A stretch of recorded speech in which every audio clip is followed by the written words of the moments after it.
শনিবার থেকে চট্টগ্রামে প্রাথমিক সদস্য নবায়ন ও নতুন সদস্য সংগ্রহ কার্যক্রম শুরু করেছে বিএনপি।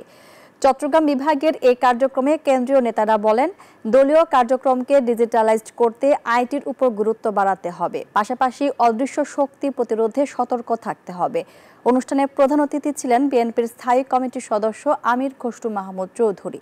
রতন দাসের ছবিতে আকরাম হোসেনের রিপোর্টে বিস্তারিত। দীর্ঘ প্রায় ৮ বছর পর চলতি বছরের ২০ জানুয়ারি বিএনপির প্রাথমিক সদস্য নবায়ন কর্মসূচির উদ্বোধন করেন দলটির ভারপ্রাপ্ত চেয়ারম্যান তারেক রহমান। বান্ডেল থাকলে প্রতি সেনমানিতে টাকা বাঁচবে। বিকাশ সেনমানি বান্ডেল কিনে জিতুন প্রতি লেনদেনে। এর ধারাবাহিকতায় চট্টগ্রাম বিভাগে শনিবার থেকে প্রাথমিক সদস্য নবায়ন ও নতুন সদস্য সংগ্রহ কার্যক্রম শুরু করেছে দলটি। এ সময় বিএনপির যুগ্ম মহাসচিব শহীদুদ্দিন চৌধুরী বলেন, নতুন প্রজন্মের পাশাপাশি প্রবীণদের আইটি বিষয়ে দক্ষ করে গড়ে তুলতে হবে। দায়িত্বশীলভাবে সদস্য নবায়ন ও সংগ্রহ কার্যক্রম তৃণমূল পর্যায়ে এগিয়ে নেওয়ার চেষ্টা চলছে বলেও জানান তিনি।